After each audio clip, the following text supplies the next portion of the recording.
I'm Clifford Bates, and welcome once again to reading Machiavelli's Prince. Today we're looking at chapter 3 of the Prince.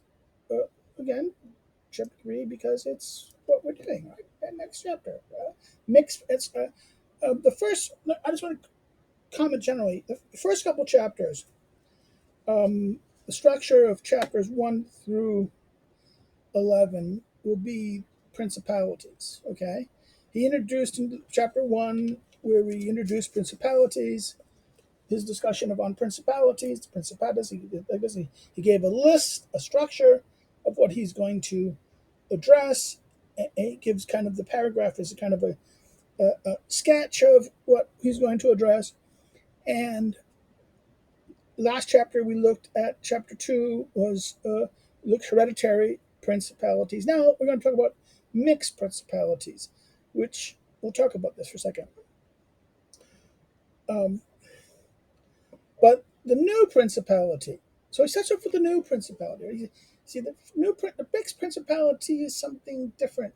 It's not a hereditary. It's a form of new principality, right? So he starts with the discussion of the new principality. It is the beginning of a new principality, but a specific type of new principality, not wholly new, but someone else is new. So, but the new principality is that which presents difficulty. So, if the first sentence raises the issue that hereditary things, he talked about how they were kind of stable, and go watch the previous video to get a gist of what he's saying. But today he's saying, well, it's the new principalities are going to be the real problem. And he goes, at first, if it is not all new, but like a member, a part of something. Now this is always the pain in the ass.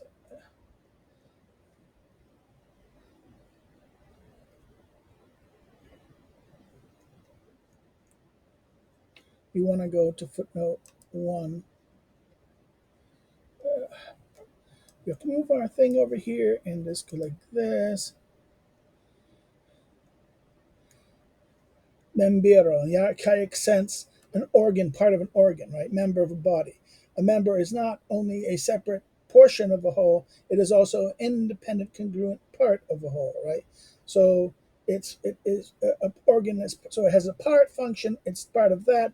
It is not only a separate portion of a whole, but also an independent part. He uses the word specifically in that, right? This is why we'll go back to back to the beginning. This is a long paragraph. This is a longish chapter, and maybe I shouldn't go to the notes.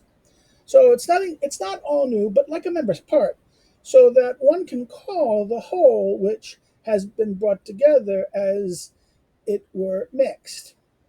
Its alteration arises in the beginning from a natural difficulty, which is to be found in all new principles, and that it is better that men willingly change masters, believing they will better themselves, and this belief makes them take up arms against them, whereby they deceive themselves, for they then experience that they have the worst. Now, okay, so this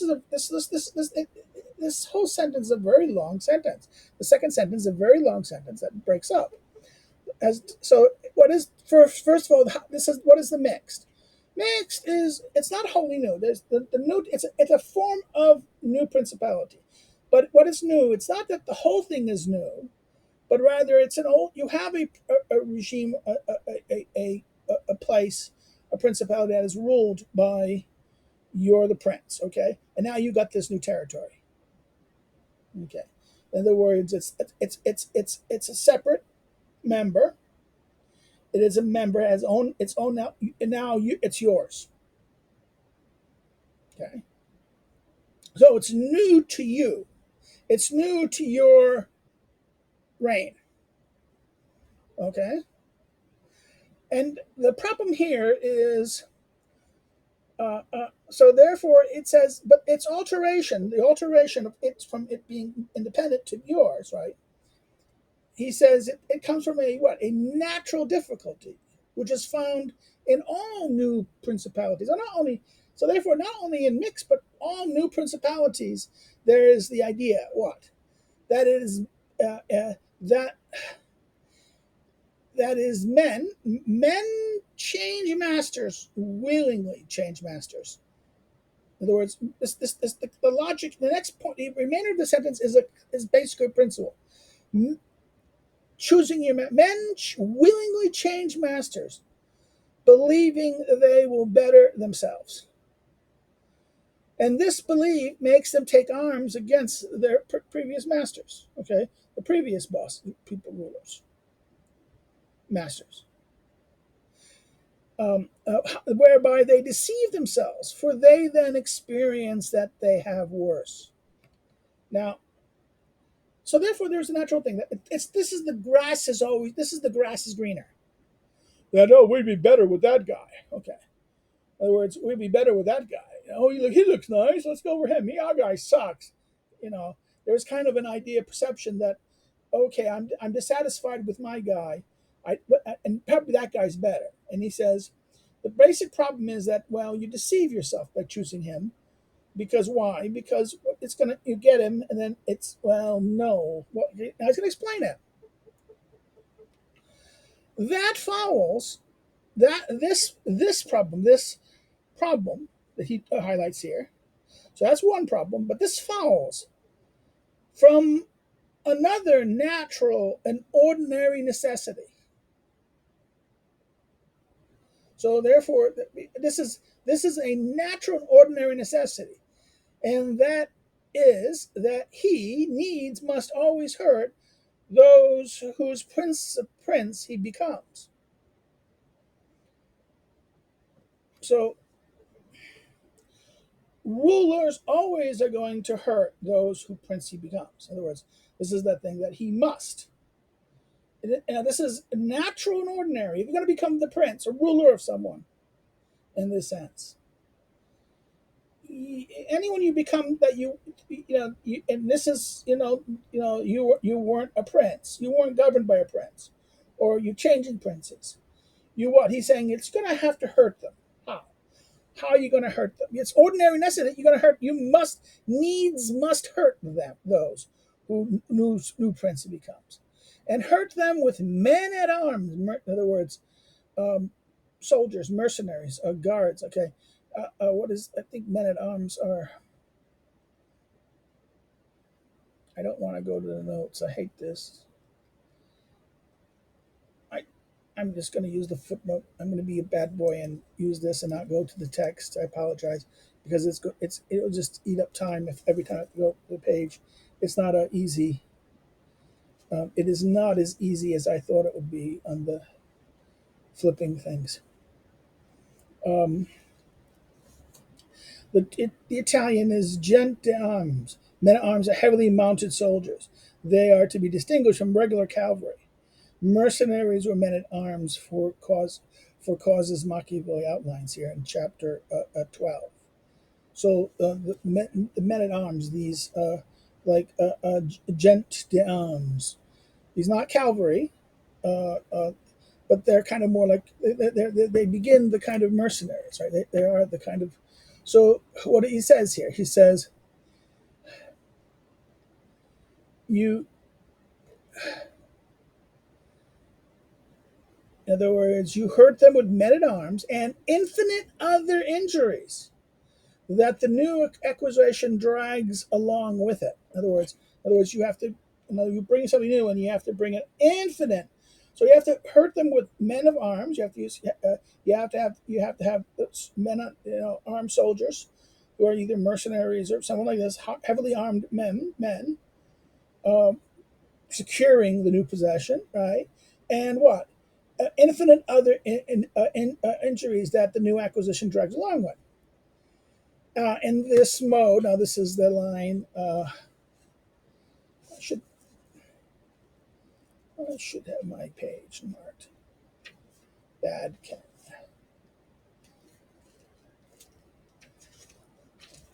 Um, uh, um, in this mode, now this is in this mode. You here.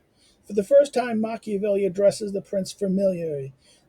This is tu. This is the second person plural, and not the formal. You usually would say formal versus plural. Now, de Alvarez the translator here, de Alvarez, will constantly mark when he switches the use, when it's formal versus informal. This is informal. In this mode, now the first time the prince of this, we have moved from the low place Machiavelli occupied in the epistle territory. Machiavelli is used to courteous second person. In other words, in note 15 of this chapter. So he does switch. So he uses the prince on an equal terms. In other words, this is a plane of equality. He is no longer being, this is not the formal, this is the intimate, he's personal. So he says, in this mode you have as enemies all those whom you have hurt in seizing the principate. So you have all the enemies you have hurt, and you are not able to maintain as friends those who have placed you there, being unable to satisfy them in the mode that they had expected, and by your not being able to use strong medicines against them, being obligated to them.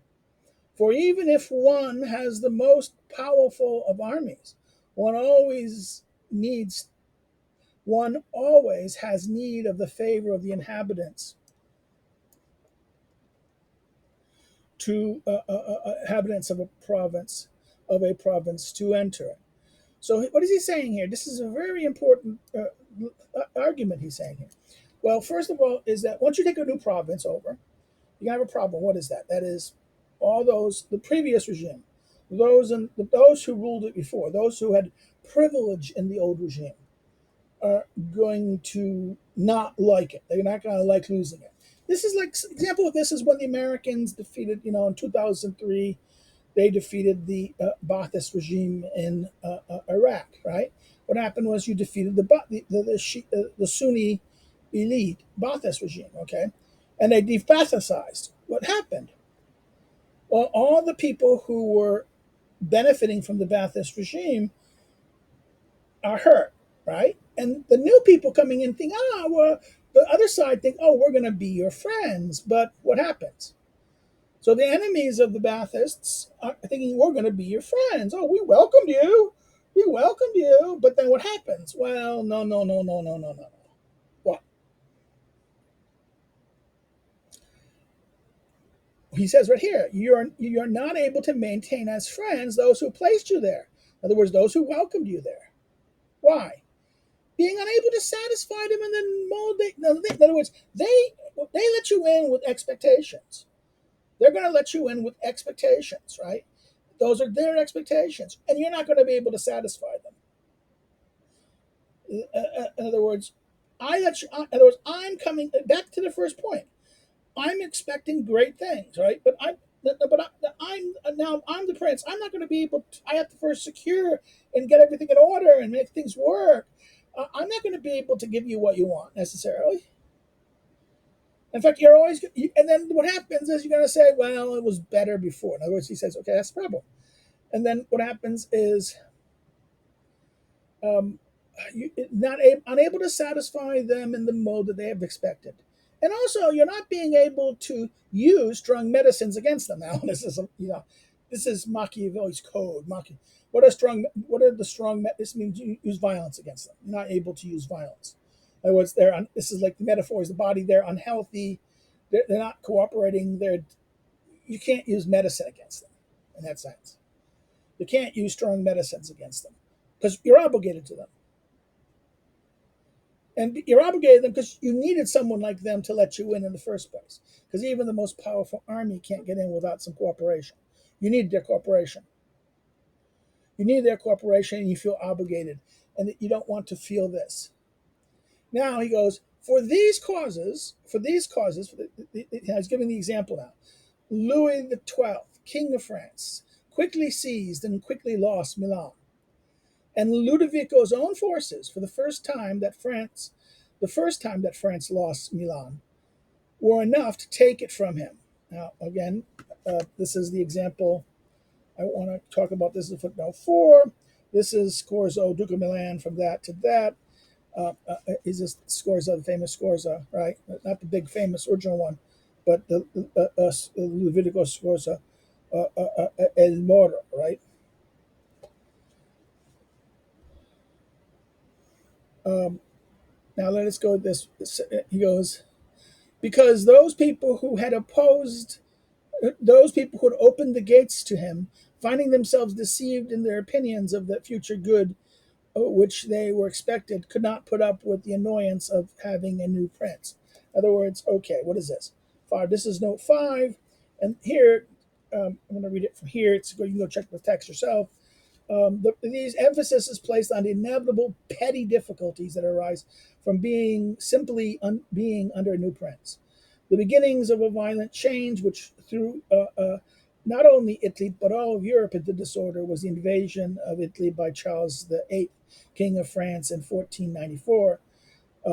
See chapter 25 below. All right, Charles undertook his Italian expedition to lay claim on Naples in virtue of his right that to the kingdom transmitted by the House of Anjou to the French royal family. His invasion was, however, shortly lived,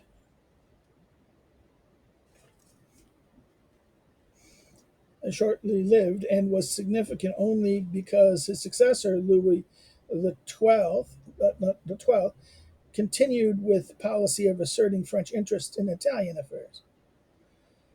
In chronology of contemporary events that Machiavelli comments upon, the prince begins with the invasion of Charles VIII, and it continues with the taking of Milan by Louis in September 1499. Ludvigento re-entered Milan in February 1500 and was betrayed by his Swiss mercenaries. The French recaptured Milan in April. George d'Ambrose, the Cardinal of Rouen, was sent by Louis XII to be governor of that city. In 1500, a treaty with Spain partitioning Naples, the Treaty of Granada, was concluded. The War of France with Naples and the capture of that city occurred in August 1501. The war between the French and the Spanish over Naples occurred between 1502 to 1505, with Ferdinand of Aragon becoming the King of Naples by the Treaty of Blois, Blois, Blois, in October 505. In chapter 7, Machiavelli takes up the events that arise from Cesare Borgia's actions in 501, 503.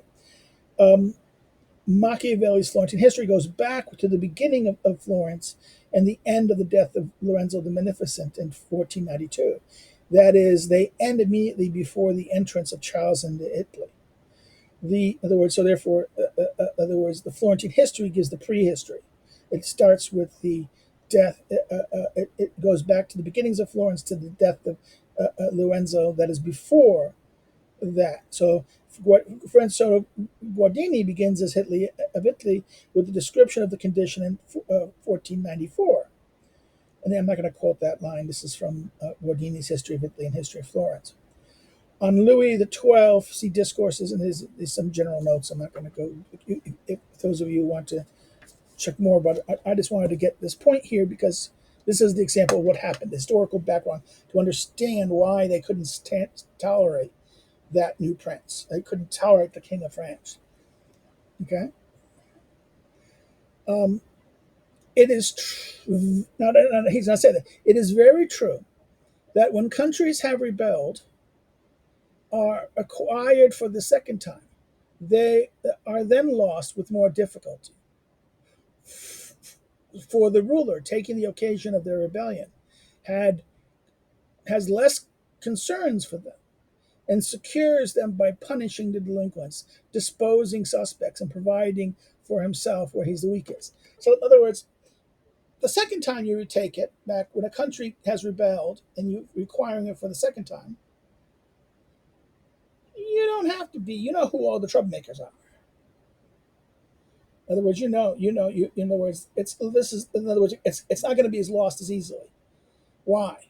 Because you know who the troublemakers are. So you have less concern for the people. You have less concern for the trouble. Having to please people. Okay, please people. You secure by punishing the delinquents, the people you know by this time who the delinquents are, exposing subjects, in other words, exposing them, and providing for himself where he's the weakest.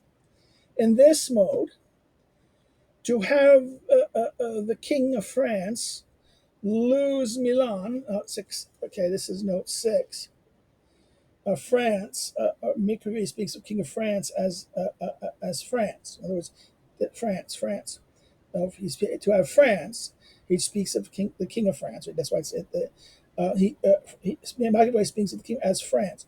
He is, of course, primarily concerned with the prince, although he must be noted that France is also a province, as indicated in the subsequent chapter. Right, in that sense. So what? It has in this mode to have France lose Milan the first time. It was enough for a Duke Ludovico to have made a noise on her confines. But to have him lose it a second time, it was needful that all the world comes against him, and that his armies be extinguished or driven out of Italy. This arises from the causes mentioned above. So, in other words, this problem is that they love. In other words, he says what that it was the first time when he got it. The first France got acquired Milan for the first time. It was only the Duke Ludovico had to just make a noise on her confines to have him lose it. But the second time, the whole world had to come against them to remove it, right? So therefore, he's safer that way. And the reason for this is because of the two causes that the two principal causes that he talked about. The one is that rulers, the people who bring you in, have expectations that they'll invite you in with the expectation that they will be rewarded, but then they discover they won't be. Grass is greener problem, and then the problem of the prince, the acquisition of that you're going to have to harm the people you take over with men of arms and infinite other things, things that leads them to want rid of you, and you're gone. But now, and the reason why you're gone is because you can't, because you're obliged to them. You don't do the necessary things you need to do. Also, you don't know who's really the problem, right? You can't just punish everyone. It wouldn't be work. It would destroy the benefit. The thing you could. In other words, you could just kill everyone. But then if you do that, what is the benefit of having the place? You want the people and the goods that they provide. It's not just you just wanted the land in that sense. So the second time you come back, you know who the guilty part is, or you know who the trust and who's not the trust. And in fact, maybe you use the other guys, because you understand that this is and therefore you can use a little more violence. You can use the strong medicine. The second time you can use the medicines that you were not able to use in the first time, right? And he says that nevertheless, the first and second time it was taken from him. So even though both times the acquisition was taken from him, so it ends on a weird and on a dark note. Next paragraph. The general causes of the first loss have already been discussed. It remains now to state the second. In other words, we dealt with the first loss, but why did he lose it the second time? We have to address this and to see what remedies there were for the king, and what there are for someone who might be in the same situation as he, so he may better maintain himself in his acquisition than did France. The French did. Okay, the French king did. So therefore, let's address that second situation. How France lost it, and how maybe you could not follow that, avoid that. What happened to him? Better job avoiding it. If you're in a similar situation, I say therefore that those states that are acquired if annexed to the state anciently held by him who acquired them. So if it's, in other words, this is a state. You're acquiring a new state, and it's annexed to the state that that you are acquired them, are either of the same province. Now, here is I want to talk about and the same language, or they're not the same province. Here is the same, like the same nation or the same. A province appears to be a natural division of the human race, referring to similar people of descent, language, and custom. So, therefore, like nation in that sense, right? A people is formed by the place in which they live, as the Turks and the French are differently constituted by the differences between Asia and Europe. That is, the province is the natural substratum upon which the state, the artificial being, is constructed. So the province is constructed. In other words, this is the natural thing. The province is the natural thing, and the state is the artificial thing that is it's built on the natural thing, right? So, so therefore, the same province and the same language, or they're not. So, in other words, what they have to have the same. You know, are they? Are this is this annexed thing? Are they have the same language or the same? Are they the same people, same language, or they're not? When they are, it's easy to hold them, and especially so when they are not used to. They are not used to living free. So if they were previously governed by a prince, it's easy to hold them, especially if they were living free, not living free. They're living a prince. And to possess them securely, it is enough to have extinguished the line of the prince who ruled over them. Because among other things, if former conditions are maintained and there's no differences in custom, men live quietly, as one sees in Burgundy, Brittany, Gascony, and Normandy have done, which have for so long been with France. And though there are differences in language, nevertheless their customs are similar, and that they have been easy to comport one with another. So he talks about the different ancient kingdoms of France: Gascony, Brittany, Normandy. These were kind of separate kingdoms or separate realities, uh, but they shared generally with the same province or language, religious customs as France did was. So therefore, it was easy. Even though as long as you get rid of their line, you remove their line completely, their nobility, their royal family, you got no problem. What? And he who acquires them, wishing to keep them, ought to have two concerns: that one, the one, that the blood of their ancient princes be extinguished, and the other, that neither their laws nor their taxes be altered, so that in a very short time it becomes all one body with the ancient principate, so the larger principate. In other words, there's a new territory. It's the same peoples, the same kind of people in terms of their language, customs, and norms. You just you secure them how? Kill their prince for no blood. No, in other words, extinguish the ancient prince be extinguished. The whole line, the whole line has to be extinguished. That no one can come and say, I'm the legal prince here. Nope. And the other is neither their laws nor their taxes be altered. In a short time, everything is becomes one body with the ancient prince. But when one acquires states in a province, which is different from one's own in language, custom, and orders, here are found the difficulties. And here is the need of great fortune and great industry to hold them. So, in other words, the problem here is when there's difference. In other words, a province that has variation. In other words, they're not the same language. They don't have the same customs and orders. There's very significant difference between the customs of the prince's original territory and the new territory that's been the province that's been added, that is under his control. That they're not the same. They have differences of language, customs, and orders. And what happens here? This needs need of great fortune and great industry to hold them. So luck and industry.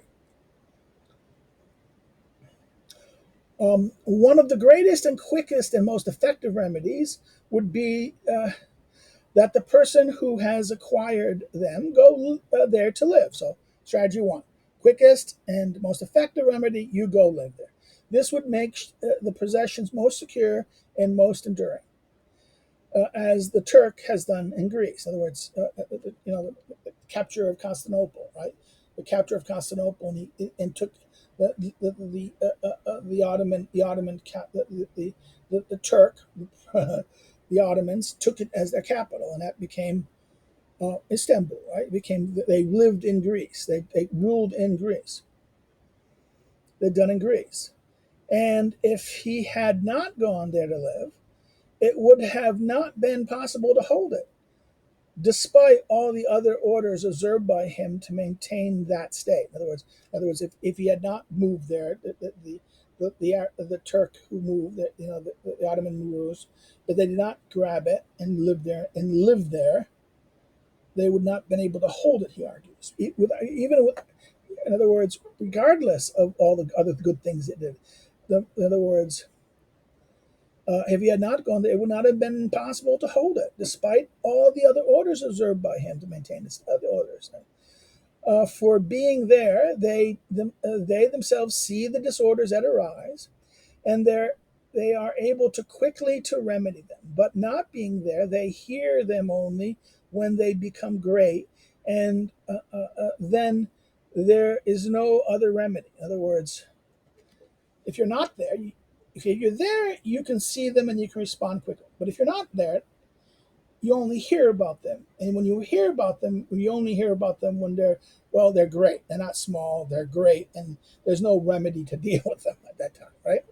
Moreover, the province is not despoiled by your officials. Now, okay, this is eight here. Eight is your pronoun issue, and that is again. Um,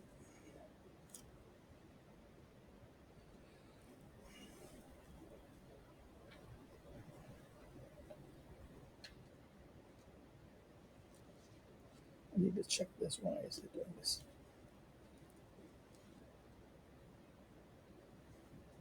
Yeah, this is the courteous second person plural. It's formal. He's being formal here. So he's now going from personal to formal, right? He will not be despoiled by your officials. The subjects are satisfied by their near recourse to the prince, whereupon they have more cause to love him, wishing to be good, and wishing to be otherwise to fear him, right? In other words, that they have recourse to you, that you have recourse to you. In other words, they're not going to be since you're there, your officials are not going to despoil them. If you're far away, you can't witness, and well, likely what happens, your officials are going to, you know, uh, maybe despoil them, and they don't have any means to contact you. Okay, they won't love you, right? And if any of the state, so, and if any of the powers external to that province would want to assault his state, they would have to have great respect. So living there, he can only lose it with the greatest of difficulty. So go live there. It's anyone who wants to go. Anyone, he says, any powers external to that province would want to assault his state would have to have great respect. So living there, because be careful because he has his force there. He's there, and his power is there.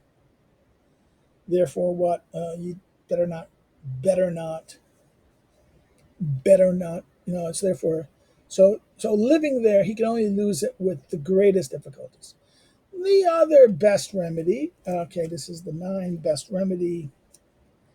There are 2 best remedies. Go live there and send colonies. Right. Machiavelli does perhaps consider colonies to most practical, but all the remedies, these 2 are the best. Right. Which one to be adopted clearly depends on the circumstances of the place. So the other best remedy is to send colonies to 1 or 2 places, which are, as they were, the shackles of the state. Now, again, this is in that quarter, key points which, being held, would keep the people subjects. In other words, there were two places, and the peoples there would be subjects. Right? For it is necessary either to do this, or to have men at arms and infantry there. So even have the people, your people there, colonies there, or have what? Your men of arms. On the colonies, not much is spent, and without any or little spending, he can send and keep them. And he hurts only those whose fields and houses were taken and given to the new inhabitants. And the former are but a small part of that state. And those whom he hurts, remaining dispersed and poor, can never injure him. So you send colonies there. You're from your place, your country. You take your people, you put them there in places, but key places that will be able to keep control of the place. And you don't hurt the whole population. You only hurt those areas. And as long as the people who have been hurt are poor and dispersed, it can never injure the prince or the rule. All others have on the one hand, no hurt given to them, and because of this they should remain quiet. And on the other hand, they will be afraid of making a mistake, for feeling that what happened to those who had been despoiled might happen to them. So, in other words, they don't first they don't do anything that they didn't get harmed, but the second thing is they start fearing that, well, maybe if I cause problems, that I may get the treatment they got, because the people who have been disposed are kept poor and dispersed, right? So you use the people you dispersed as an example, a warning of what can happen for those. In other words, a fear that what happened to those who had been despoiled would happen to them. I conclude that such colonies do not cost anything, are more faithful, hurt less, and those who are hurt cannot do injury, being poor and dispersed, as has been said. For this is to be noted that one has to. In other words, one of his. For this is to be noted that one has to either caress men or extinguish them. For if they can take revenge for light offenses, they cannot do so for grave ones. So if they can take a revenge for light offenses, they cannot do for grave offenses. If one has to do hurt to men, it should be in such a mode that there is no fear of vengeance. So, in other words, if you're going to hurt people, you got to make sure that if you're going to hurt them, there's no possibility of vengeance. So you have to keep them poor, unable to do anything, and maybe you can kill them. Right? In other words, they can't do vengeance. You have to be careful. You have to either caress men or extinguish them. Right?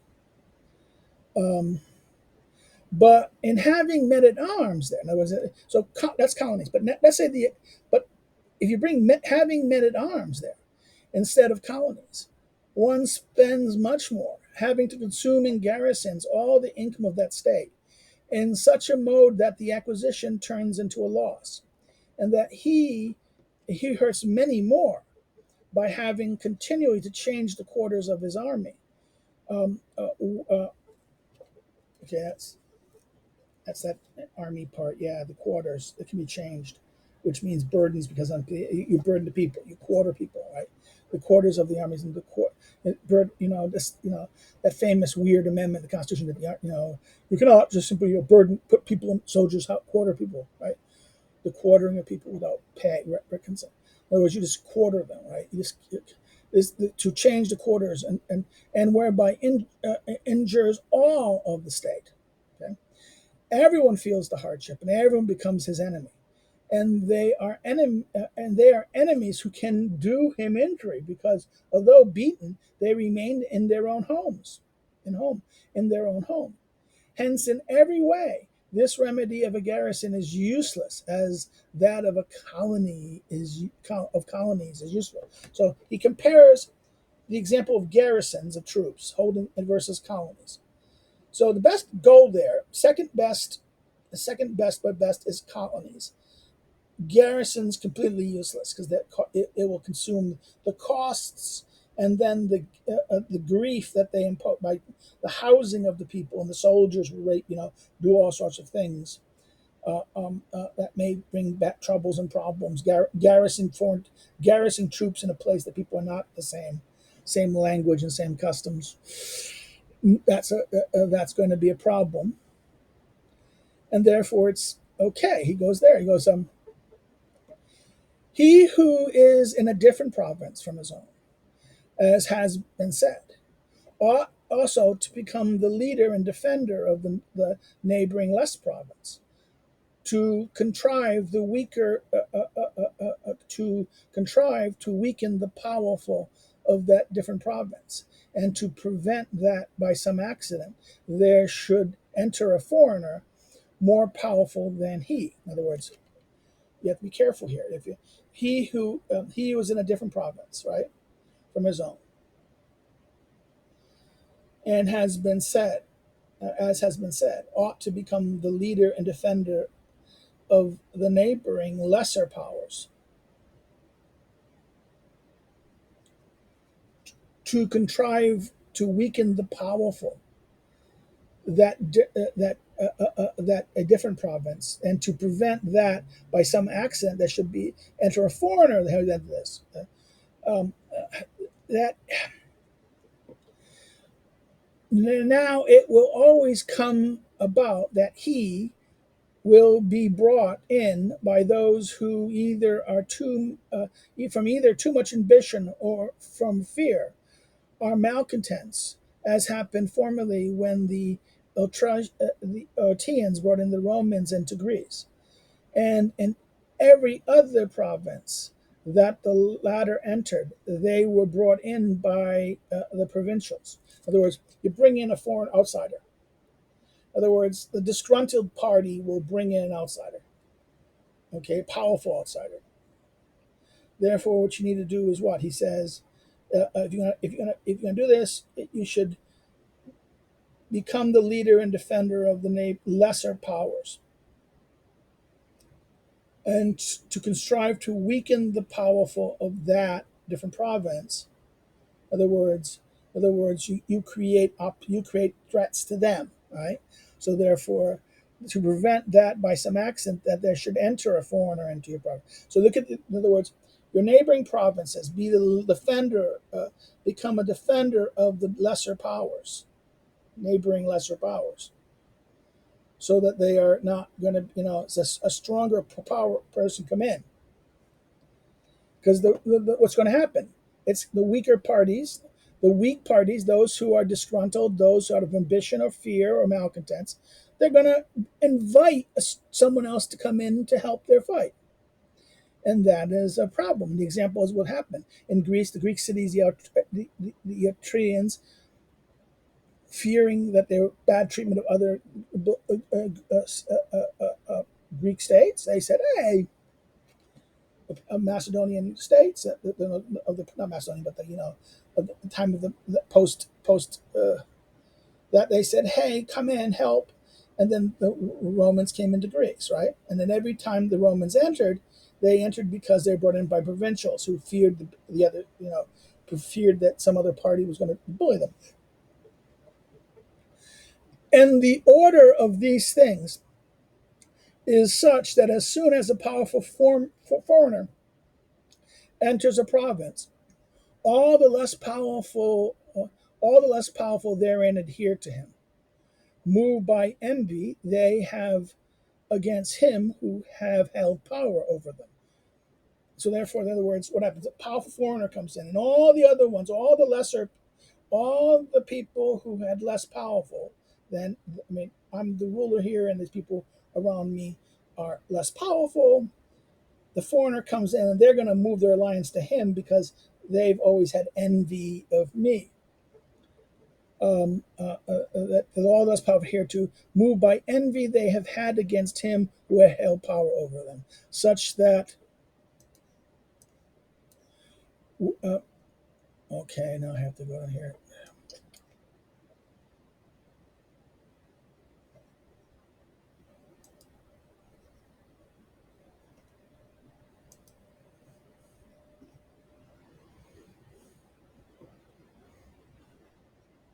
sorry,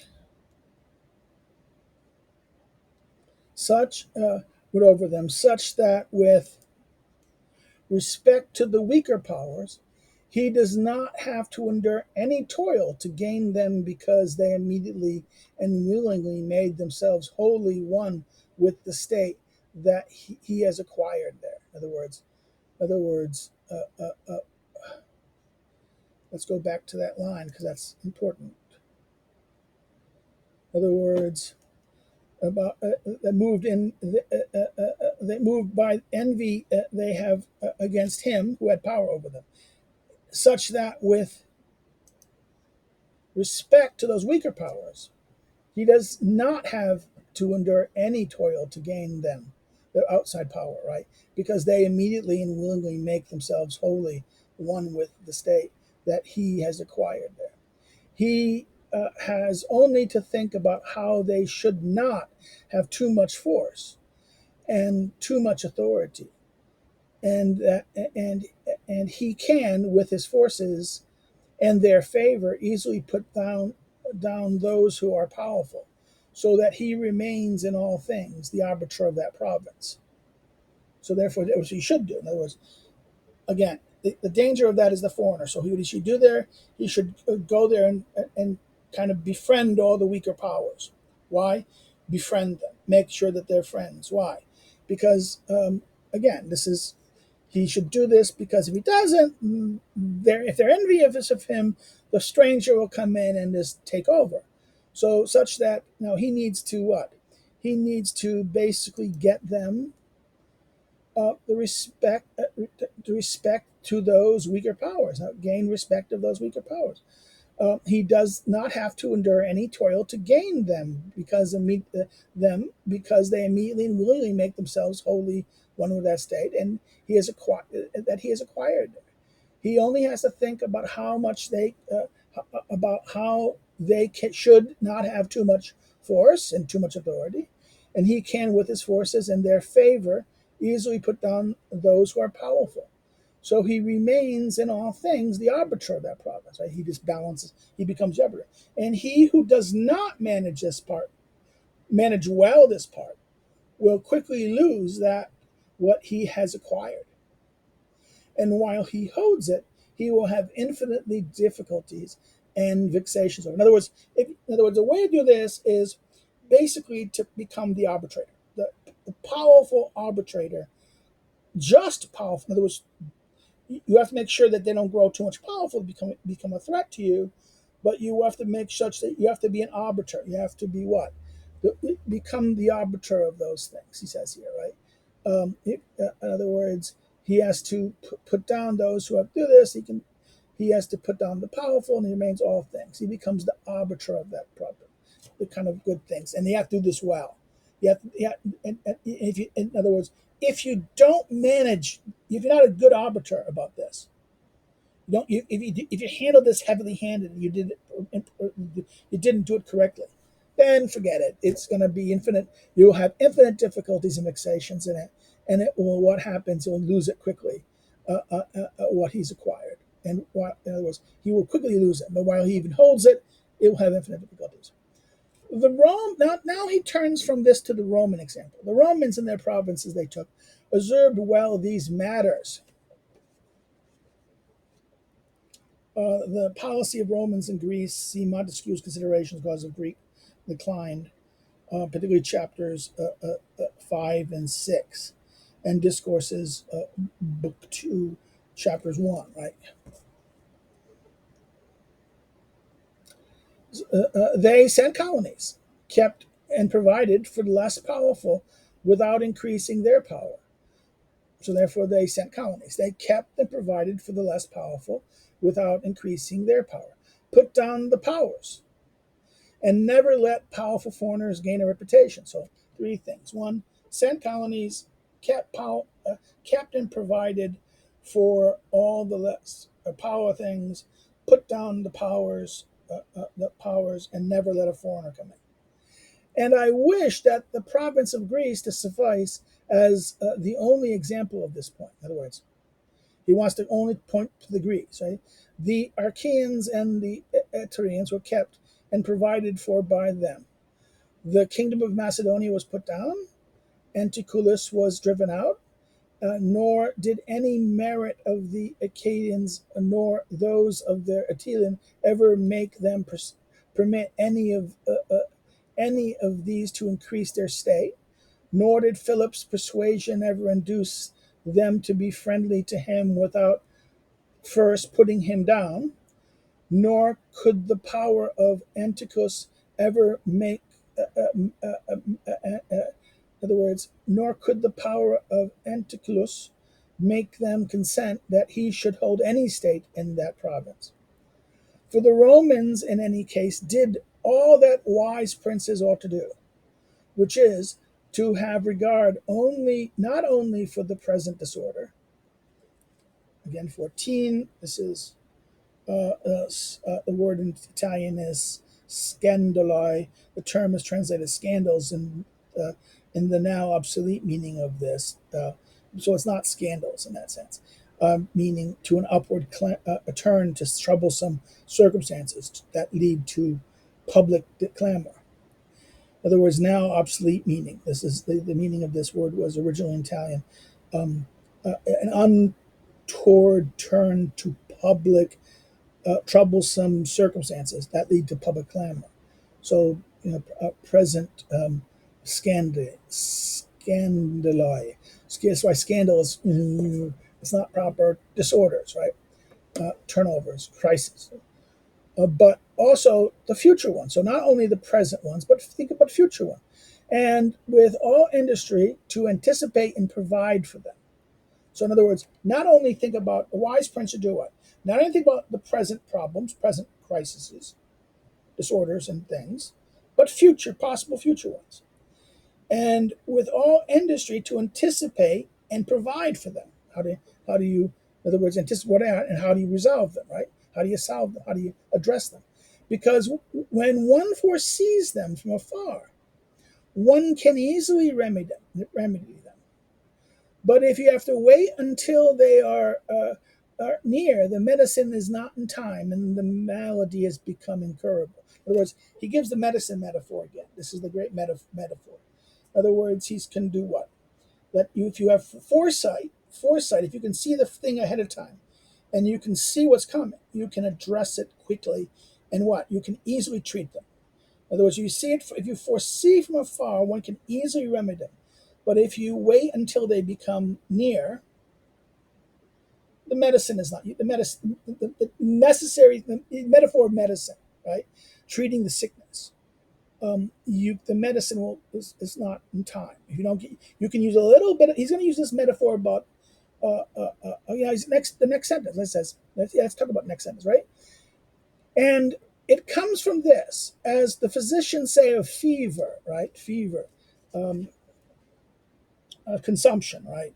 Or that is consumption or tubercular fever. That in the beginning of one's illness, it is easy to cure but difficult to know. But the medication not having been known in the beginning, with the progress of time, the fever becomes easy to know but difficult to cure. Right. So therefore, the next paragraph, the end of the last paragraph, leads us that the future far off, the foresight to see that. So you should be planning for this and watching for the signs of the problems and knowing how to solve them at the early stages as well as the later stages. Right. Be like a physician in that sense, and the disorders are like diseases in that sense, and that therefore like the fever, use the physician like the fever. It's at the beginning you can use but then when you catch it later, sometimes the cure is worse. What needs to be done is actually more violent and more horrible than it's like cancer. You catch cancer very early, you can do it little, but if you catch it too late, then you have to do a lot of worse things, right? It's more difficult. It's easy so the fever becomes easier to know but difficult to cure. Thus, it happens also in the things of state. For when one knows from afar, which is given only to a prudent one, again, 16, I think this is, prudence, prudente, not and presents are translated throughout as prudence and prudent in keeping. So the prudent prince. In other words, the prudent given which is given only to a prudent. Know things from afar when they can. When what? When for when one knows from afar the ills that are being born, they are cured quickly. But when they are not having been known and are left to grow in such a mode that everyone knows them, then there is no more remedy. There's not going to be a remedy. Sorry, the remedy's gone. You lost it. You have to do. But the Romans, seeing from afar, the inconvenience, always remedied them, and they never let them follow in order to avoid a war. In other words, and they never let them follow follow in order to avoid. Now they saw a crisis or a problem, and they said if they have to do that, and that would lead to a war. No, never let disorder. In other words, they never let them follow this inconvenience. In other words, seeing far the inconveniences of these problems that would disorder the things, in order to avoid a war, because they knew that war is not to be avoided, but is only deferred to the advantage of others. In other words, if you avoid a war, avoid a conflict, avoid a thing, then what you're doing is you avoid it for the other person's advantage, not yours. Advantage of the others. Therefore, they wished rather to make war with Philip and Antiochus in Greece, so it should not have had to be waged with them in Italy. And though they were able at the moment to avoid both the one and the other, they did not want to do so. In other words, Philip and Antiochus, you could have avoided a war. They could have postponed it, but if they didn't have war in Greece, they would have had war in Italy. And better to have war in Greece than war in Italy. So therefore, okay, do it. It would not. They could have avoided both the one and the other at that moment, but they did not want to do so. Nor did that which is ordinary in the mouth of the wise of our time enjoy the benefits of time. In other words, we'll postpone.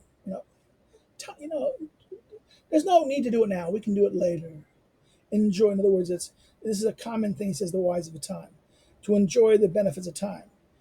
In other words, the wise. Nor did that which is ordinary mouth of the wise of our time ever please them, but they chose rather to take such benefit as they came, with their virtue and their prudence. In other words, instead of relying on time, which is relying on fortune, in other words, enjoy the benefits of time. Relax, don't rush it. Okay, don't wait. But no, they'd rather do it now, relying on their virtue and their prudence.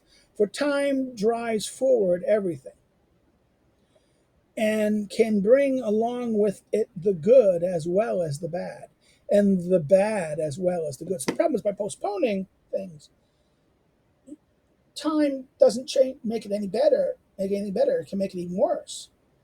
In other words, it takes the bad and the good and the bad. It drags along, and therefore, it only, like he says, postponing for the benefit of the other in that sense. And he goes, so after the example of the Romans, he now says, let us return to France and examine if he did any one of the things I said. So looking at the example of France, right, and see if he did any of the examples of the things that we just talked about here, with the general things about that and the examples of the Romans, right? He now says, okay, and I shall speak of Louis, not of Charles, because as he had longer possession of Italy, his progresses are much better seen. And you becomes 19 here, of in turn that uses the courteous form again. The courteous form. The progresses is again like the tours, and in other words, progresses is in other words, as in royal journeys and tours that are marked by pomp and pageant. and above all, Louis VI of France, not Charles VIII, for he, in other words, he's going to pay attention to Louis, not Charles.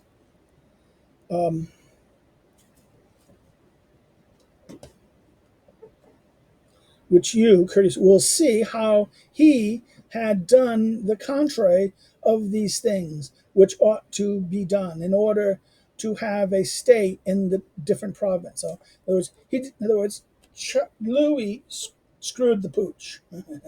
Machiavelli saying he did none of the right things you needed to do in that province, right? King Louis was brought into Italy by the ambition of the Venetians, who wanted to gain half the state of Lombardy by his coming. So, in other words, the Venetians wanted part of Lombardy, so they invited Louis in. I did not want to blame. I do not want to blame the part taken by the king for wanting to begin gaining a foothold in Italy and having no allies in that province. On the contrary, having all the doors closed against him because of the behavior of King Charles, he was forced to make what alliance he could. So, in other words, it's not necessary. I'm not going to blame him for making the alliance. He had all the doors against him. He needed somebody to do it, right? The Venetians.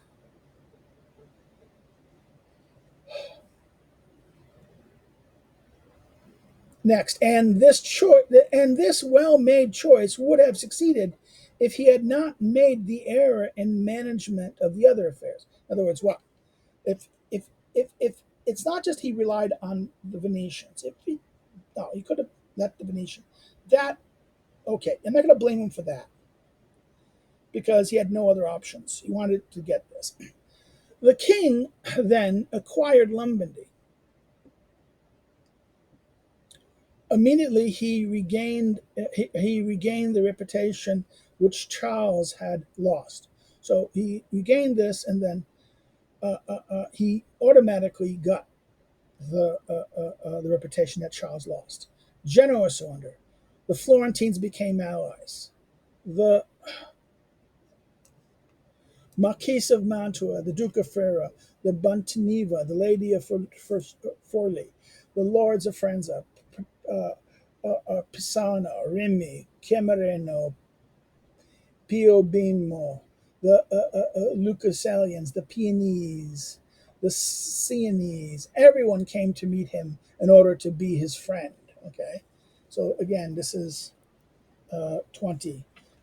These are repeated. In other words, he mentions the names of who they were in that sense, right? People, not 20. No, 20 was de Alvarez kind of flushed out who these people are. And now the Venetians were able to consider. Now the Venetians were able to consider the temerity in their part, which was, in order to acquire some towns in Lombardy, they had made the king the lord of the third of Italy. In other words, okay, Venice was promised possessions of Gina Adiatia, that is the town and territories of Brescia, Bermino, and Crema and Cremona. So therefore, some small towns they didn't get. And what happened? They're kind of like, well, whoo, um, what happens? They acquire some towns in Lombardy, but then what happened? They made him, the France, the lord of the third of Italy. Because why? He became like all those other places came to came to support him. Let one consider now with what little difficulty the king could have kept his reputation in Italy if he had observed the rules written above. Those, remember the rules that the Romans and the Romans and the rules written above in the previous sections, right? We talked about.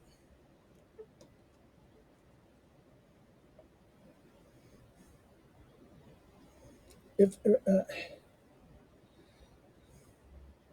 so, there was written above, and secured and defended all those who were his friends, and who were in other words, who were of a very great number, but because they were weak and therefore fearful. So there was the weak and fearful. Some feared the church, some fearful the church, and others the Venetians. they were necessitated always to support him. And by means of them, he could have easily secured himself against those who remained great. In other words, those small powers, all those small powers that we just mentioned up there, they were fearful of two things: the Venetians and the church. And as long as what he said, as long as it was easy for him to keep them in check. In other words, they were weak and fearful. They were necessary always to support him, and by means of them, by them saying that they support him, and by them supporting him, he had always had means secured himself against those who remained great. No sooner as he had in Milan than he did contrary by giving aid to Pope Alexander, so that the latter might seize the Regmalia. Right, this is the Pope, Borgia and his son Frederick will seize the Regmalia. Nor did he, the king, perceive that with this deliberation he weakened himself, removing his own friends and those who had been thrown into his lap from himself. He made the church great, adding to the spiritual, which already gives her to her gives her so much authority, so much of the temporal.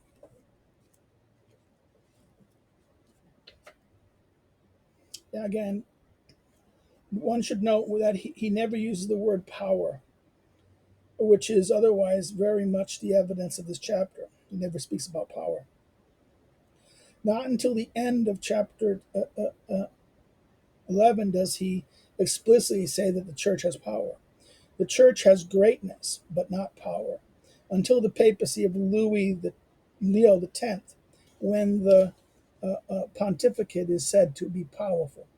That is, not until the papacy of Leo X does the church have arms, right?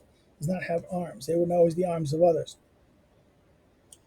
It was great, but not powerful. So Louis, in other words, he made the church great. He secured he would have been able to secure against them of the great, but he made the church gave it more authority, more things. So what did he do? He threw it into the lap. Those who were in his lap because they were afraid of the church. Now, by making the church great, he gave them more authority and gave so much of the temporal. And the first error having been made, he was constrained to continue so that to put an end to the ambition of Alexander and to prevent his becoming Lord of Tuscany, he was constrained to come to Italy. So he had to come to Italy. So to avoid, no, he made the problem. He had to come into Italy to avoid that problem. It was not sufficient for him that he made the church great and removed friends from himself. But by wanting the kingdom of Naples, he wanted the king of Naples, he divided it with the king of Spain, where before he was the arbiter of Italy, he let in a partner, so that the ambitious of that province and all those ill affected towards him would have recourse to another.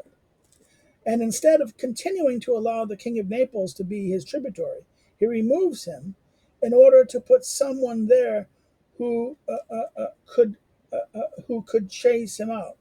In other words, put him in. In other words, instead of keeping the king as a tributary, he removes him and then makes a partnership with Spain in order to put someone there who could chase him out. Okay. See the problem? So, Louis made a mistake. He brought in a powerful foreigner.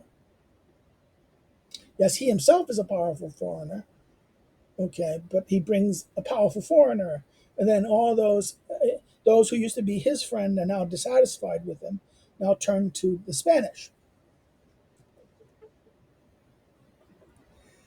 Now he says, this is the greatest line. This is that great line in Machiavelli.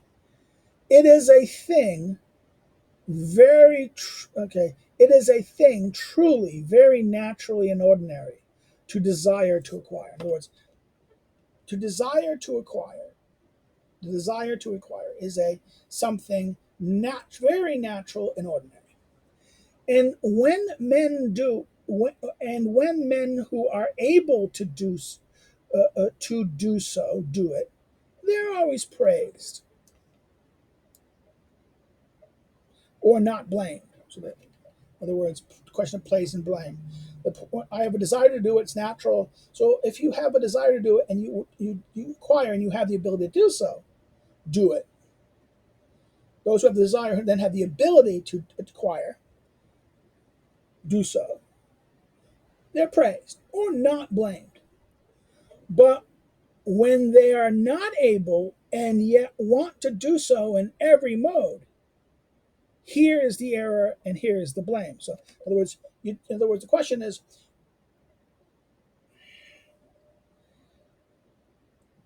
if you want something, the question is, that is natural. Desire to acquire is natural. But to, again, try it, you have to know you can succeed. If you can't succeed, then it's the blame. It's those who succeed getting it, they're praised or at least not blamed. But if you try it, not able to do it, yet want to do so, you try to do so, not able to, but then try, this is the error and this is where the blame comes in.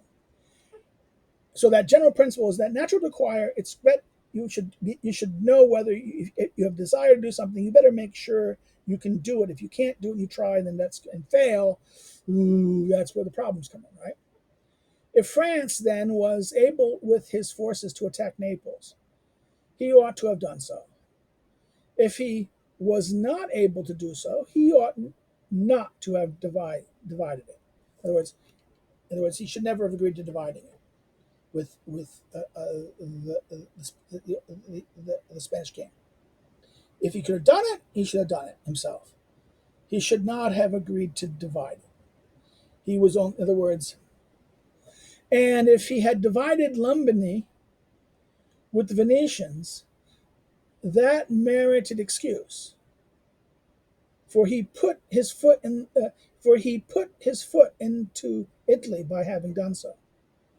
The other division merits blame by its not being excused by this necessity. In other words, the argument is, well, he did it.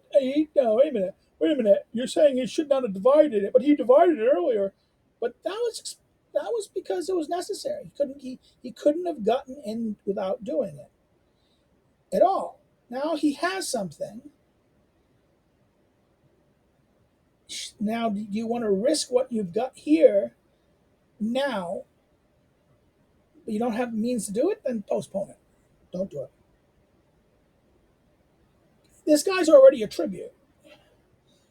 To attacking him because you want more, but not able to get it on your own, that is the error. That is the blame. That's the mistake. And therefore, the idea is that he needed to do it. He was excused. The first one is excused because the earlier case where he divided with the Venetians was because it was necessary to get the foot in the door. There was nothing footing and dooring involved in the case of Naples. Louis committed then these 5 errors. He extinguished the weaker powers. In other words, he went after and destroyed the weaker powers. He increased the power of someone already powerful in Italy, the church. He brought in an extremely powerful foreign, Spanish. He did not go live there, and he did not plant colonies. Now notice he didn't. These 2 things aren't really talked about, but these are. But these are conspicuous by their absence. He did not go live there, and he did not go there. And yet these errors might not have hurt him while he was still living if he had not committed the 6th error, that of taking the state away from the Venetians. So if he had not removed the Venetians, the sixth error, and this is the fatal one. So all those mistakes before still weren't fatal to him. It was the sixth mistake. The sixth mistake was the mistake, taking the state away from the Venetians. For if he had not made the church great, nor put Spain into Italy, it would have been a very reasonable and necessary to bring the Venetians down. Okay. If he had not made the church great or brought Spain into Italy, he needed to bring Venice down. But having made those other choices first, was having made church great and then bring Spain in, made those choices first, he ought never have consented to their ruin, Venetians. For being powerful, they would have always kept the others off from venturing into Lombardy, because the Venetians would not have given their consent to anyone else entering Lombardy except themselves, nor would others have wanted to take from France in order to give it to the Venetians. Okay, so and they would not have the courage to go against the two, France and Venice together, the two together, France and Venice. So this is that interesting problem. In other words, since he's done those two, you don't attack Venice and just destroy Venice. But once you, because why? Because no one would touch Lombardy. In other words, they would not go into Lombardy. In other words, Venice would have fought them for Lombardy. They wouldn't want anyone but them, and that they want to attack France. They wouldn't want. In other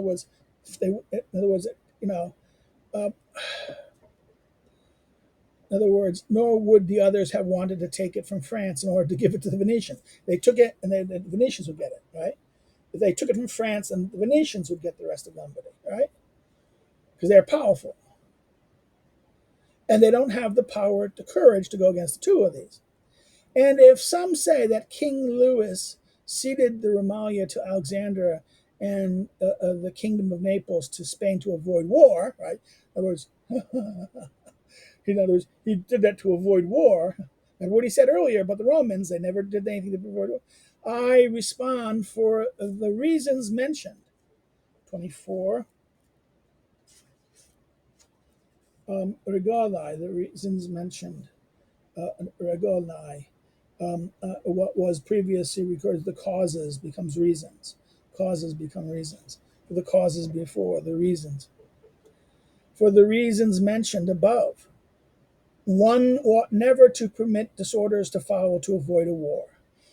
For one does not avoid it, and it is only deferred to your. Now, again, 25 here is this, the personal familiar is used. Your personal, so just the personal, to your disadvantage. And if some others would allege the faith pledged, 26, fide is faith, right? Here refers to the promises by Louis XII to return for the Pope's annulment of his marriage to Jean Verloy, the daughter of King Louis XI, and raising the Bishop of Rouen, Duke of Mantua. He made promises. In other words, have to allege the faith or pledge the fides, whereby the king had become obliged to the Pope to undertake him for the enterprise of the Romagna, or for the resolutions of his marriage in the Hat Tourlan. I respond with what shall be said below by me about the faith of princes and how one ought to observe it.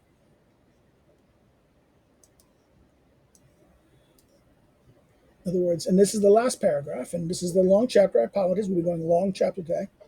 King Louis then lost Lombardy because he did not observe any of the rules observed by others who had taken provinces and had wanted to keep them. Nor is any of this a miracle, but is very ordinary and reasonable. In other words, the mistakes that were made were ordinary, reasonable. And on this matter, I'd spoken with Roland at Naples when Valentino, that was how Cesare Borgia, son of Pope Alexander, was popularly called, seized the Romagna. For the Cardinal Roland saying to me that the Italians did not understand the things of war, and I answered him that the French did not understand the things of state. Because if they did understand them, they would not have let the church come into such greatness. Okay, 28. That line, that's 28. This conversation eventually occurred at the first diplomatic mission of Machiavelli to France in July to November 1500s. So, in other words, Roland is saying to him, in other words, this happened, right? And Roland joked at Knots, what? Oh my God, you Italians don't understand war. And Machiavelli responds, no, you guys don't understand state, because if you've not didn't allow, because what happened was Valentino just did this got through Amalia. You would not have done this, the church to come into such greatness. And experience has shown that the greatness of the church and that of Spain and Italy has been caused by France, and his ruin caused by them. From this, there may be in other words, from this there may be a general, may be drawn a general rule, which never or rarely fails. And this is interesting. A general rule which never or rarely fails is to be distinguished from a mode which never fails. So this rule, which never or rarely fails, is different from a mode which never fails, which is a 22, seen in chapter 22, right? And it would become a general rule which tells us a truth about human being is applied though the adoption of a certain mode of action. For example, a general rule that is that cruelty must be used. But how that cruelty is used depends on the mode a prince adopts it. In turn, these modes depend upon the prince's humor. That is, whether he is inclined to be harsh or gentle, impetuous or cautious. So therefore, this is a general rule that rarely, in other words, this is a general rule which never or rarely fails.